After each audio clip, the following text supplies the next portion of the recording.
चूँकि हमारे यहाँ ऐसी संस्थाएं नहीं हैं, एजुकेशन इंस्टीट्यूट्स नहीं हैं जहाँ पे इस तरीके की ट्रेनिंग इम्पार्ट की जाए कि लोग पावरफुल फिल्म्स, पावरफुल नैरेटिव्स बना पाएँ और फेक नैरेटिव्स को काउंटर कर पाएँ। जो थोड़े बहुत हैं वो भी लेफ्टिस्ट ने और कम्युनिस्ट ने हाईजैक कर लिए। साहिब्स नेवर लेफ्ट अगर फिल्म देखिए तो इट्स अबाउट साहिब्स, जो ट्रांसफर ऑफ पावर फ्रॉम गोरा साहिब्स टू ब्राउन साहिब्स। स्वतंत्रता हमें इनके गुलाब लगाने से तो मिली नहीं, न गांधी जी के झंडा लेके घूमने से मिली। दोनों वर्ल्ड वॉर में गांधी ने लाखों लोगों का बलिदान कराया है। अंग्रेज़ों को अहिंसा का पाठ नहीं पढ़ाया। अहिंसा का पाठ जो है उसने हिंदुस्तानियों को पढ़ाया, हिंदुओं को पढ़ाया, मुसलमानों को भी नहीं पढ़ाया। ठीक, हिंदुओं को पढ़ाया। ये झूठी अहिंसा ना, ये अहिंसा का कौन सा कॉन्सेप्ट गांधी लेके आए थे? कार्पण्य दोषो बहत स्वभाव पृच्छामि त्वाम धर्म सम्मूढ़ चेता। तो उन्होंने जब बोला तो कृष्ण ने उपदेश क्या दिया था? उन्होंने कहा धर्म हिंसा तथा जम्बूद्वीपे भरतखंडे आर्यावर्ते भारतवर्ष। जम्बू टॉक्स देखने वाले हमारे सभी दर्शकों का बहुत स्वागत, अभिनंदन। मैं हूं आपके साथ निधीश गोयल, करता हूं आप सभी का यथोचित अभिवादन। आज हम जिस बात के लिए यहाँ पर बैठे हैं that is about the narrative, because हम भारत की सच्चाई की बात करना चाहते हैं, भारत की गहराई की बात करना चाहते हैं। लेकिन केवल हमारे बात करने से नहीं होगा, बल्कि हमारे जैसे सैकड़ों हजारों लोग चाहिए, क्योंकि इसका जिसको कहते हैं ना कि ये भारत कोई ज़मीन का टुकड़ा नहीं है, जीता जागता राष्ट्र पुरुष है। ये वंदन की धरती, अभिनंदन की धरती, जिसका कंकर कंकर शंकर है। तो शंकर के बारे में बात करेंगे तो कितनी बात करनी पड़ेगी, इसलिए एक निधीश गोयल से काम नहीं चलेगा। हमारे साथ में जो पधारे हुए हैं, आपका परिचय, कैप्टन प्रवीण चतुर्वेदी जी हमारे साथ पधारे हैं। प्रवीण जी, आपका बहुत स्वागत। नैरेटिव्स की, नैरेटिव बिल्डिंग की बात करें, काउंटर करने की बात करें, भारतीय बेसलाइन पर आधारित उन कंप्लीट पैकेजेस को बनाने की बात करें तो आपसे बेहतर उदाहरण हमें देखने को नहीं मिलता है। 2014 की बात करें या 2024 की, आपने हर लेवल पर अपने आप को प्रूव किया है और बहुत बेहतरीन डॉक्यूमेंट्रीज आपने प्रोड्यूस की हैं। सो एक बार फिर जम्बू टॉक्स पर आप पहली बार पधारे। प्रवीण जी, बहुत स्वागत है आपका। धन्यवाद। प्रवीण जी, जो मैं बात कर रहा था शुरुआत में कि वी नीड हंड्रेड्स ऑफ प्राच्यम, हंड्रेड्स ऑफ जम्बू टॉक्स, जितने भी चैनल्स हैं हमारे, बिकॉज यहाँ तो इतिहास की बात करें तो कितना कुछ है हमारे पास में। हम ललितादित्य की बात करें, हम रानी दुर्गावती की बात करें, राजा छत्रसाल की बात करें, अनसंग हीरोज, लेकिन हम लोग बात बहुत सीमित कर पाते हैं। What's the reason of that? क्या लगता है आपको? सीमित इसलिए कर पाते हैं कि एक तो बात करने वाले लोग अपने आप में कम हैं, क्योंकि जिस शिक्षा प्रणाली से लोग गुजरे हैं और जिस तरीके से उनका उस शिक्षा प्रणाली ने और पॉलिटिकल पार्टीज़ ने आइडियोलॉजिकल सबवर्जन किया है, तो उनको मालूम ही नहीं कि सच्चा नैरेटिव है क्या और झूठ क्या है, और झूठ को और झूठे नैरेटिव को काउंटर कैसे करना है। तो बात करने वाले कम हैं, और जो बात करना चाहते हैं, नैरेटिव का जवाब तो और पावरफुल नैरेटिव बना के दिया जा सकता है। Exactly, very right. तो जो बात करना चाहते हैं वो भी, क्योंकि हमारे यहाँ ऐसी संस्थाएं नहीं हैं, एजुकेशन इंस्टीट्यूट्स नहीं हैं जहाँ पे इस तरीके की ट्रेनिंग इम्पार्ट की जाए कि लोग पावरफुल फिल्म्स, पावरफुल नैरेटिव्स बना पाएँ और फेक नैरेटिव्स को काउंटर कर पाएँ। जो थोड़े बहुत हैं वो भी लेफ्टिस्ट ने और कम्युनिस्ट ने हाईजैक कर लिए हैं। जो FTI पुणे है ना, वो पूरा कम्युनिस्ट लेफ्टिस्ट के कब्जे में है वो, या और जो मास कम्युनिकेशन जैसे यूनिवर्सिटीज़ में है उन पे भी लेफ्टिस्ट लोगों का कब्जा है। तो वहाँ से जो छात्र निकलते हैं वो लेफ्टिस्ट आइडियोलॉजी के शिकार हो जाते हैं। एग्जैक्टली, जो कि झूठ है, जो कि एक फरेब है, बहुत बड़ा है, जिसका सच्चाई से कोई लेना देना नहीं है, जो अपने आप में बहुत बड़ा सबवर्जन है।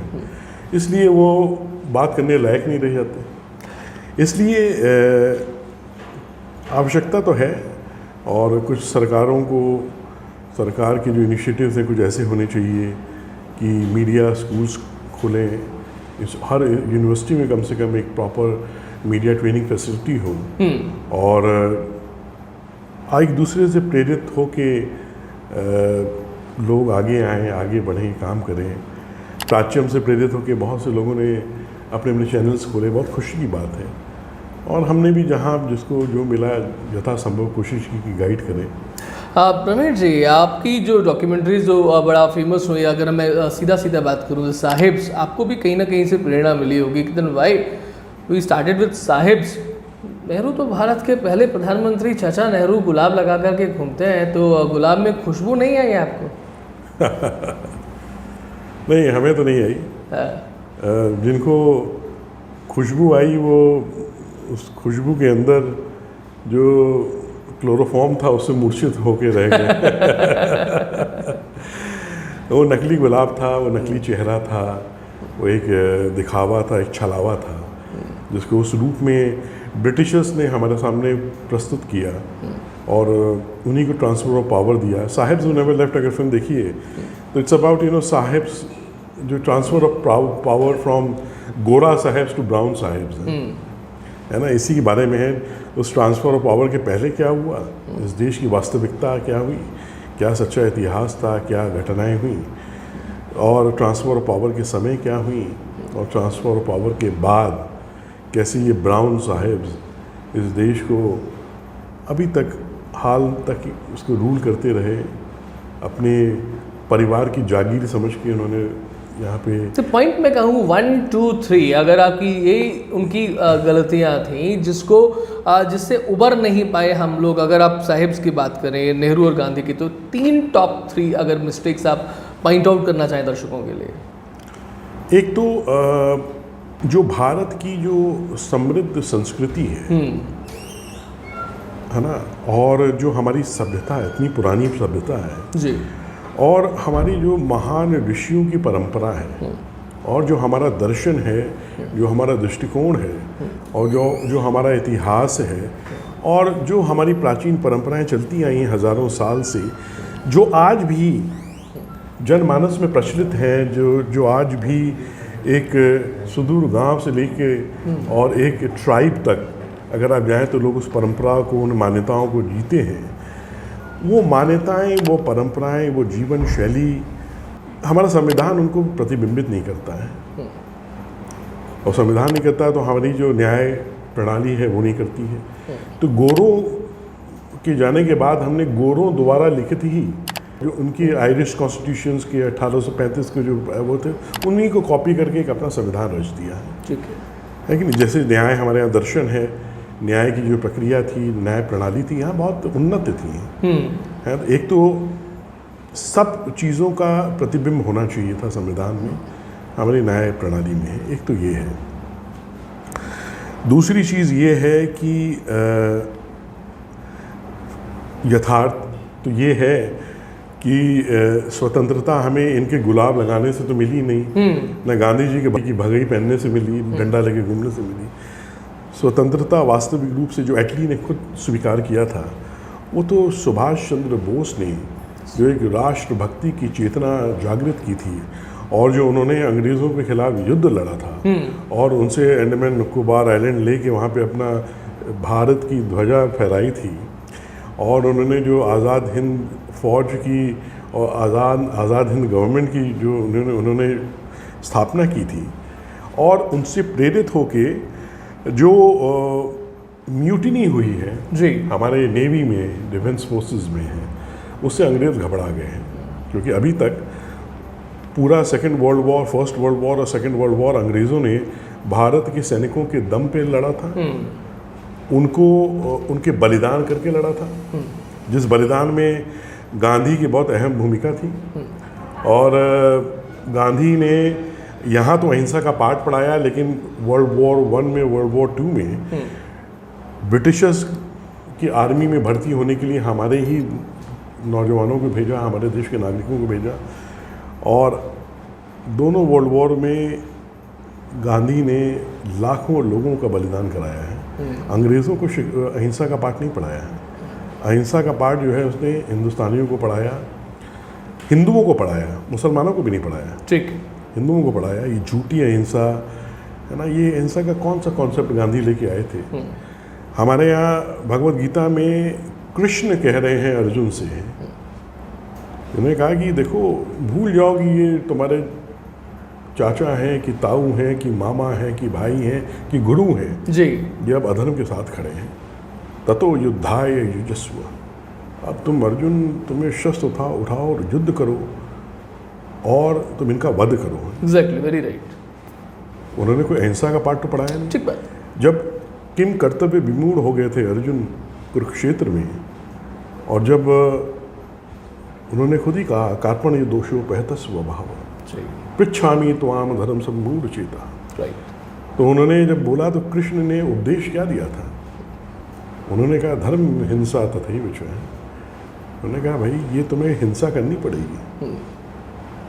गांधी को अंग्रेज़ों ने यहाँ पे सबवर्ट करने के लिए, हिंदुओं के अंदर एक रिबेलियन ना हो, है ना, ये एक आर्म्ड एक रिबेलियन ना करें, हिंसा ना करें, शस्त्र ना उठा लें, नहीं तो इतने बड़े हिंदुस्तान में मुट्ठी भर के अंग्रेज कैसे करते तो गांधी को ये पाठ पढ़ाया गया। गांधी और नेहरू ने उसके बाद भी यही दोहराया।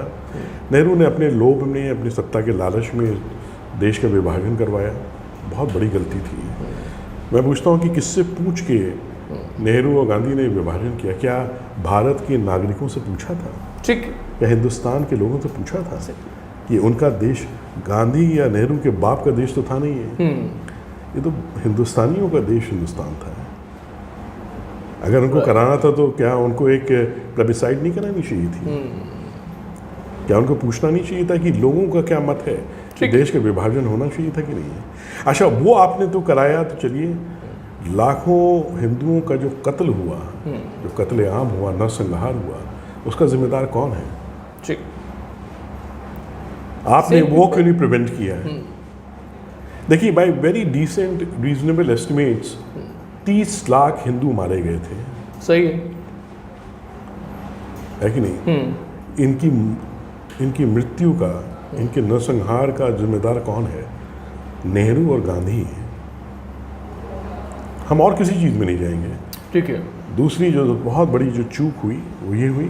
तीसरी, जब स्वतंत्र कहने को हो गया था भारत और जब ट्रांसफ़र ऑफ पावर हो गया था, तो वो काल का वो बिंदु था जब हम भारत को एक नई दिशा दे सकते थे।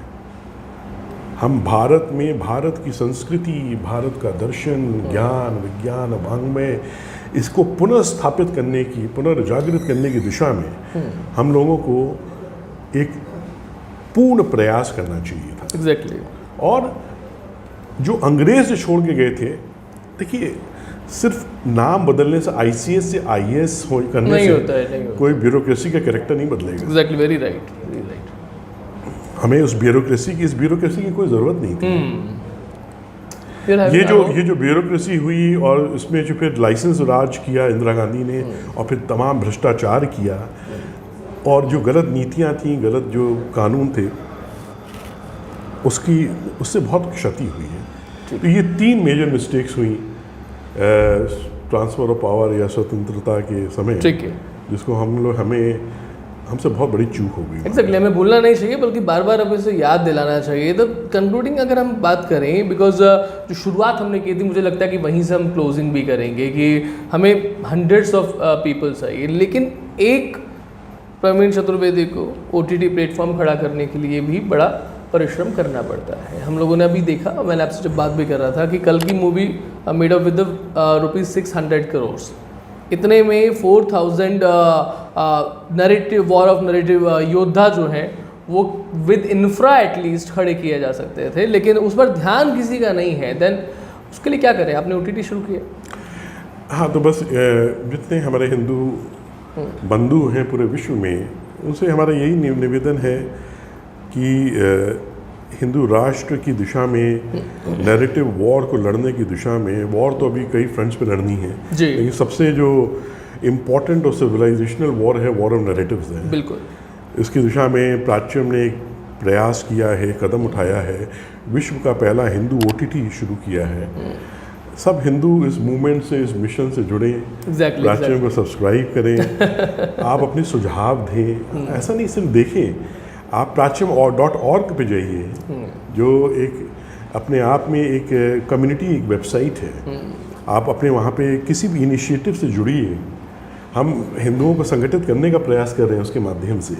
आपकी जो स्किल्स हैं, जो आप करना चाहते हैं, उसमें करिए, और हम लोग साथ मिल के जो वेदों का संकल्प है, संगच्छध्वम संवदध्वम संभो मनासी जानताम है, हम साथ मिल के चले हैं, आगे बढ़ें और अपने संकल्प को पूर्ण करें और भारत को और हिंदू धर्म को, भारत की संस्कृति को जी पुनर्संस्थापित करें पूरे विश्व पटल पे। ग्रेट, आपने जो बात कही है और जो एक बात आती है कि सतत चलना यही है मंत्र है अपना, नहीं थकना नहीं रुकना, दैट इज चरय वेति। तो सतत में अपने आप में सत शब्द आता है, तो आप चरय वेति करते हैं तो आप सत की बात करते हैं और वही सत की स्थापना करना, वही भारत की पुनर्स्थापना करना, जिसके लिए स्वामी रामतीर्थ कहते थे कि मैं चलता हूँ तो पूरा भारत मेरे साथ चलता है। तो अपने अंदर उस भारत को लेकर के हमें चलना पड़ेगा। जम्बू टॉक्स लगातार आपके लिए इसी तरीके से पर्सनालिटीज़ लेकर के आता है और हम जो भी इस ज्ञान